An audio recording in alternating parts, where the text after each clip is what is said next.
શ્યામકુમારના નમસ્કાર। 1 પ્રશ્ન, મુંબઈ પ્રાથમિક શિક્ષણ અધિનિયમ 1947ની કઈ કલમ હેઠળ જો કોઈ સ્થાનિક સત્તાધિકારી, લોકલ ઓથોરિટી તેના શૈક્ષણિક કર્તવ્યોનું પાલન કરવામાં નિષ્ફળ જાય, તો રાજ્ય સરકાર તે સ્કૂલ બોર્ડને બરખાસ્ત, સુપરસીડ કરી શકે છે?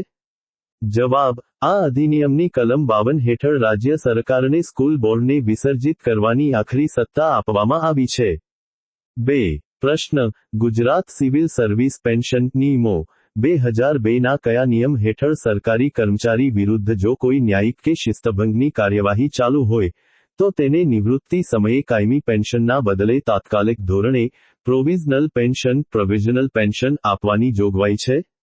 જવાબ, નિયમ 64 હેઠળ આવા કર્મચારીને પ્રોવિઝનલ પેન્શન મંજૂર કરવામાં આવે છે, પરંતુ ગ્રેચ્યુઇટી રોકી રાખવામાં આવે છે।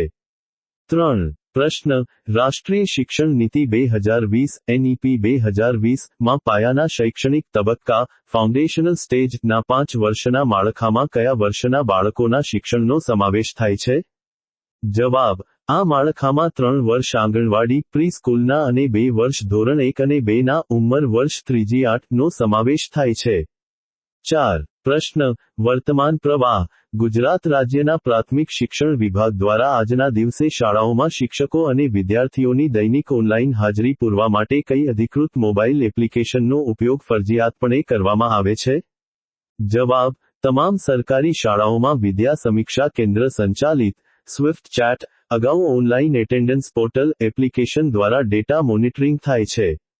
5 પ્રશ્ન, RTE એક્ટ 2009ની કઈ કલમ હેઠળ પ્રાથમિક શાળાઓમાં કોઈપણ બાળકને શારીરિક શિક્ષા, ફિઝિકલ પનિશમેન્ટ કે માનસિક સતામણી કરવા પર સંપૂર્ણ કાનૂની પ્રતિબંધ લાદવામાં આવ્યો છે?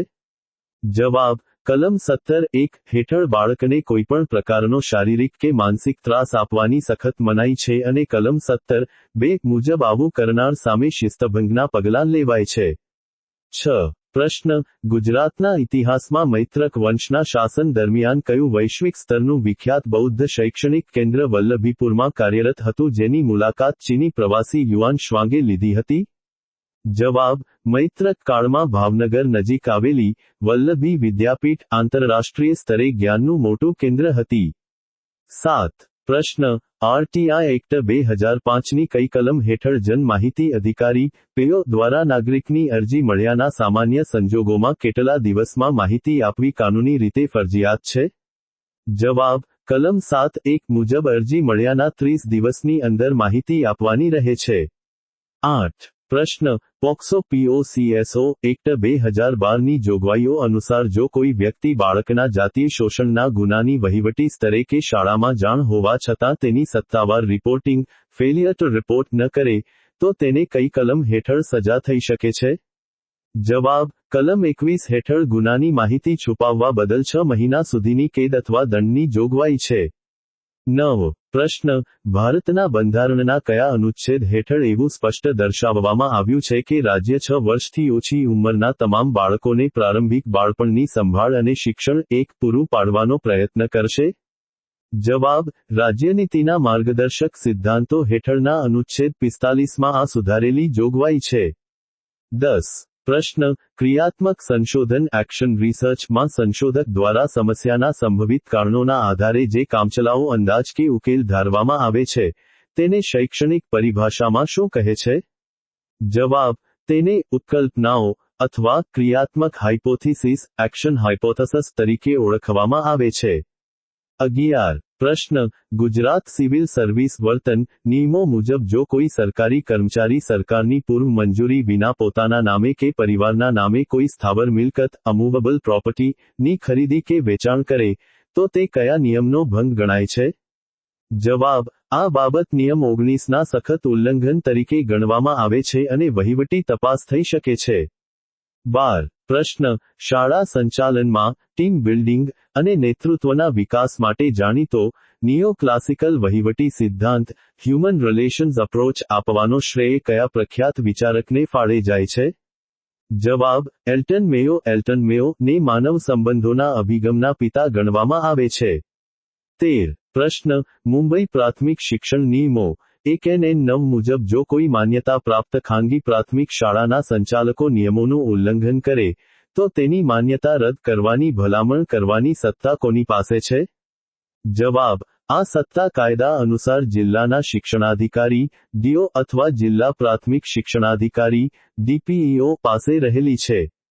14. પ્રશ્ન: યુનાઇટેડ નેશન્સ દ્વારા બાળ અધિકારોનું જાહેરનામું convention on the rights of the child કયા વર્ષમાં સ્વીકારવામાં આવ્યું હતું જે વૈશ્વિક સ્તરે સીમાચિહ્નરૂપ ગણાય છે?